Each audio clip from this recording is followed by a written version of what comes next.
It was a car accident. Nothing particularly remarkable, but fatal nonetheless. You left behind a wife and 2 children. It was a painless death. The EMTs tried their best to save you, but to no avail. Your body was so utterly shattered, you were better off. Trust me. And that's when you met me. What happened? You asked. Where am I? You died, I said matter-of-factly. No point mincing words.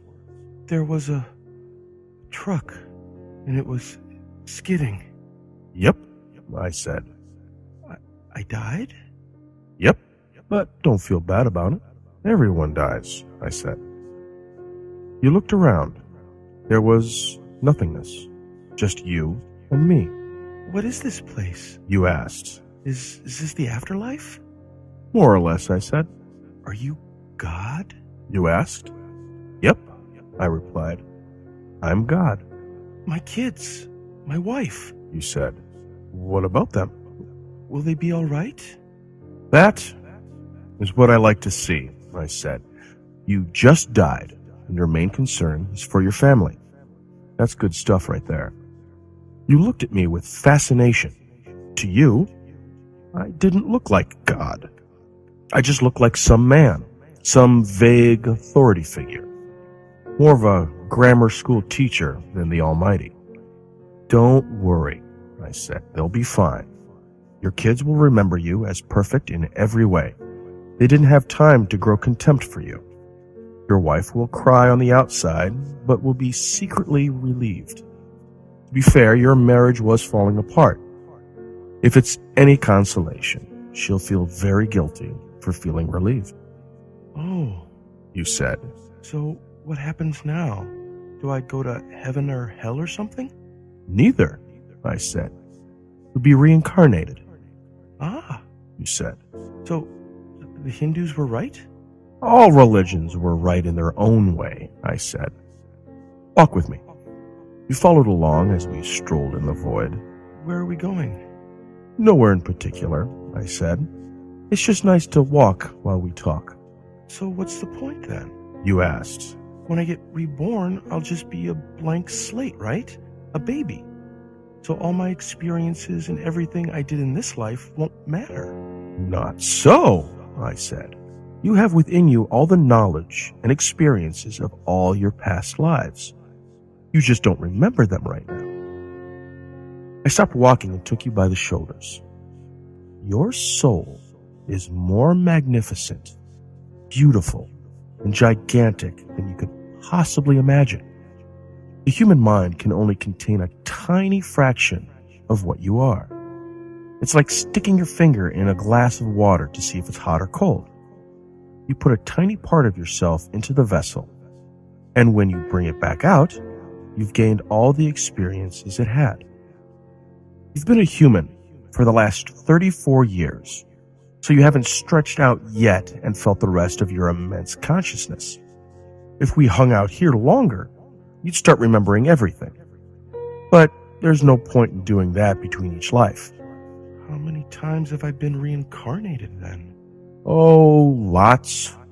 Lots and lots. And into lots of different lives, I said. This time around, you'll be a Chinese peasant girl in 540 AD. Wait, what? You stammered. You're sending me back in time? Well, I guess technically. Time as you know it only exists in your universe. Things are different from where I come from. Where do you come from? You pondered. Oh, sure, I explained. I come from somewhere else. And there are others like me. I know you'll want to know what it's like there, but honestly, you won't understand. Oh, you said, a little let down. But wait, if I get reincarnated to other places in time, could I have interacted with myself at some point? Sure. It happens all the time. And with both lives only aware of their own time span, you don't even know it's happening. So what's the point of it all? Seriously? I asked. Seriously. You're asking me for the meaning of life? Isn't that a little stereotypical? Well, it's a reasonable question, you persisted. I looked into your eye. The meaning of life, the reason I made this whole universe, is for you to mature. You mean mankind? You want us to mature? No, just you. I made this whole universe for you. With each new life, you grow and mature and become a larger and greater intellect. Just me? What about everyone else? There is no one else, I said. In this universe, there's just you and me. You stared blankly at me. But all the people on Earth... All you. Different incarnations of you. Wait, I'm everyone? Now you're getting it, I said with a congratulatory slap on the back.